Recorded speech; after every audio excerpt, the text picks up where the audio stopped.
I made a lot of mistakes in my 20s, but many of those mistakes could have been avoided if I knew what I know now. And as most of you watch my channel are in the 18 to 25-year-old age bracket, it's quite a defining age. For many of us, our 20s will have many huge milestones like graduating from university, getting your first job, maybe buying your first home. You might go traveling or start a business. You might also get married and start a family. And in this video, I want to talk about 10 incredibly important lessons that I have learned in my 20s that have helped shape me into the person that I am today. I hope by showing you my experiences and what I've learned from my 20s and also the mistakes that I've made, I can help give you some thoughts towards how your own 20s will look like and how you can make the most of them. Relax. Okay, so this is something that I literally learned probably not even a week ago. So I've just come back from taking 2 weeks off work, the first time in years that I've taken 2 weeks completely off. And I realized I was falling into the same trap I fell victim to at university, just working and not coming up for air. The last couple of years I've been grinding every day, but I've been finding it increasingly difficult to just take a step back and just enjoy what I've built. I also took my first social media detox, and it was only for 4 days, but it was bliss. I don't use social media like a lot of people. To me, social media is work. It's integrated into my business, so it's almost a necessary evil. So to just completely disconnect for a few days was incredible. It's something that I will continue to practice for a few days every month. And I'm still learning. It takes time, but I'm learning, and I want to document this so maybe others can learn something too. It's okay every now and then to take a step back and just breathe. For many of us in our 20s, we will keep working hard to achieve our dreams. I know I am, and I work very hard on my dreams. Running a business is a 24/7 job. The hard work never stops, but as I've said, I get so much enjoyment and fulfillment and happiness, I have no issue. But I've come to learn that perhaps later on in my 20s, I love doing what I do, and it is in many ways my life. I need to ensure that I make time for the things that I enjoy doing and make time for the people I enjoy them with. After all, this is largely what life is about. It's okay to give up sometimes. This is something that I've been thinking about more and more recently. This idea and mentality of never giving up. And I've made numerous study motivation videos on this very topic with the titles "Don't Ever Give Up," "Keep Going," "Successful Students Do Not Give Up," etc. And although I generally agree that you should keep going when things get difficult, I feel very strongly that you should keep going and pushing forward. But maybe paradoxically, at the same time, I've learned, at least for me, sometimes you should fail fast but fail often. So let's say in business you have a business idea and you think it's a great opportunity because no one else has done it before. So you spend 2 months investing your time and money and resources into it to make it profitable. But then you start to realize that actually there's a reason why no one else has done it before. And it's just not as viable as you first thought. So in that situation, instead of continuing to beat a dead horse, you fail, you give up, and you quickly move on to the next business opportunity. And I think sometimes that is the right way to go. Fail fast, fail often. Education shouldn't stop after school.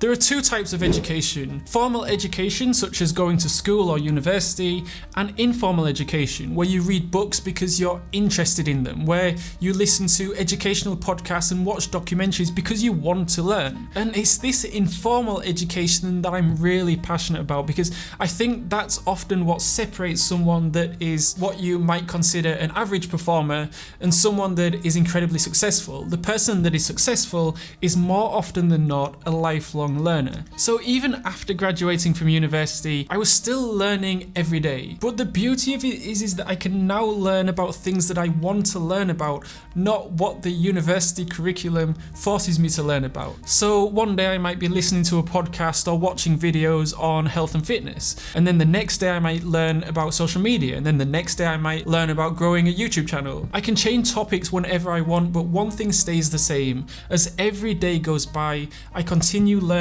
and growing and becoming a better person and a more knowledgeable person. Money does not equal happiness.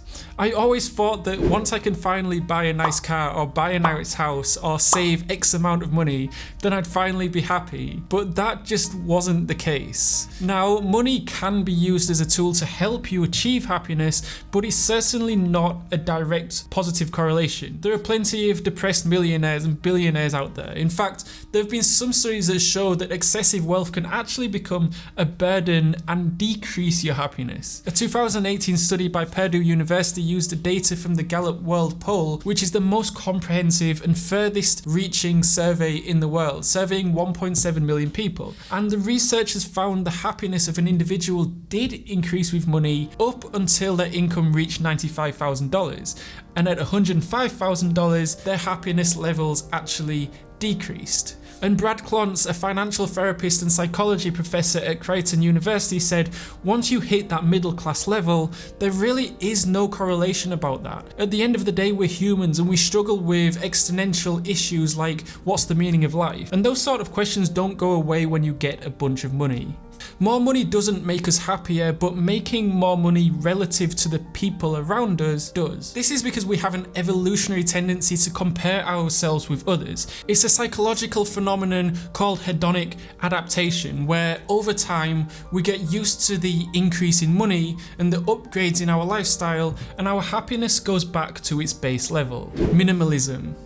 As stated previously, I learned in my 20s to resist that temptation to buy into advertised lifestyles, so I only make meaningful and intentional purchases that fulfill a need in my life. There are some luxuries I enjoy as rewards for my hard work, so for example, I recently bought the AirPods Pro as a kind of early birthday present. I didn't need them, it was definitely a luxury purchase, but for the most part my possessions are limited to items that bring me joy and fill a need. And for many this can be described as a huge element of minimalism, a lifestyle that revolves around intentionally living with only items that you need and being in tune in what makes you truly happy. And this is a lifestyle I can relate to as it promotes a way of living that isn't distracted by material objects and puts the spotlight on how you can live your life without the need of material objects to validate your self-worth. It's a movement that helps me realize the potential I have comes from me and not what I own. So for example, my apartment is relatively small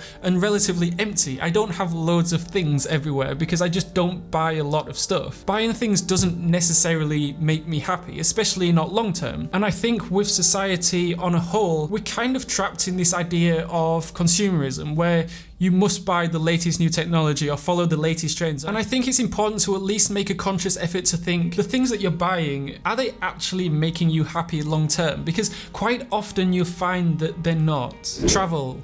In 2013 and 2014, I went backpacking around Southeast Asia, and honestly, it was probably the best decision I ever made to this very day. It was life-changing in so many ways. I met some incredible people that changed my life, and I certainly wouldn't be where I am today if it wasn't for those experiences. We've often heard how travel can broaden the mind and can be spiritually, educationally, and culturally enlightening. And travel helps us just understand how other people live in different geographic locations, but also how they live spiritually and emotionally, how their lives are lived and shaped differently due to their own country's economics, history, religion and culture. And I could talk about my experiences of travel all day, but for the purpose of this video, it made me realize early on in my 20s a few truths about life that could only be discovered by living the comfort of my own country and venturing into the bigger world with an open mind. Don't take life for granted. It's easy when you're 19 not to worry about turning 30. It feels like a million years away. But eventually you come to realize that your youth and ultimately your life is not forever. You come to realize that at 20 years old you are typically a quarter of your way through your life already, and as you get closer to 30, you're speeding along to halfway through. Blink and you'll miss it. Upon realizing this, it hit home just how I can't take my life for granted, and from this day onwards, I need to commit myself to living the life that I want to live and live it on my own terms. I want to be able to look back at 40 years old, 50 years old, 60 years old, and be proud and happy with what I've accomplished. You need to love what you do.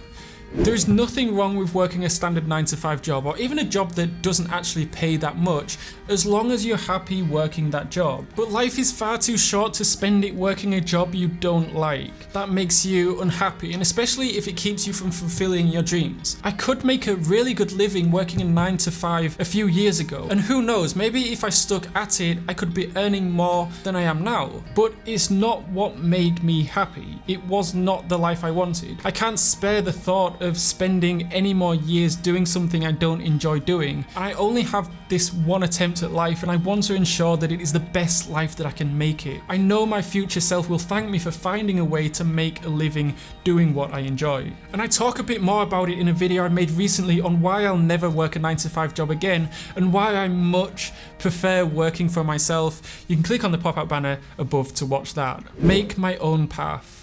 For most of us, we have a clear path towards our goals, and usually plenty of guidance from our parents, teachers, and friends to go down one of the more traditional routes, like becoming a doctor or an accountant or an engineer or a lawyer. But for me, I wanted to work for myself and create something that I created. There wasn't a degree on how to create your own business and make money from it. I had to make my own path to where I wanted to be, and I had to learn a lot, but I also made a lot of mistakes along the way. But this is true for lots of entrepreneurs and pioneers of our time, like Richard Branson, Elon Musk, Mark Zuckerberg. They all had to create their own path to find their own success and happiness in life, and I'm no different. I can't rely on those around me to make it happen. I need to make it happen for myself. Life is about taking risks.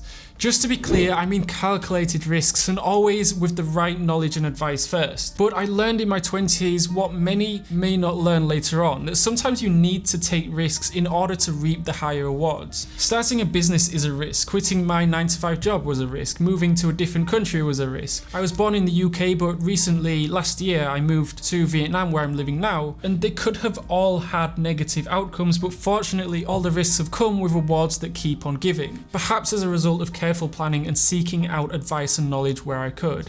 As I said before, we can always wait for a more clear, safe path to come available for what we want. We sometimes just have to go for it and at least live with the knowledge that we gave it our best rather than not even trying. And I go through more life lessons in my Transform Your Grades in 30 Days course, where I go through all the mistakes I made at high school that left me graduating with a 1.3 GPA, and I made a lot of mistakes, and I teach you how I managed to turn my grades around to graduate university with a 4.0 GPA, one of the highest grades in my class, the exact study techniques I use, productivity hacks, apps, study methods, and so much more. There's a link in the description. I also offer one-on-one study coaching through the coaching calls within the course. So if you are interested, click on the link below. I look forward to talking with you very shortly.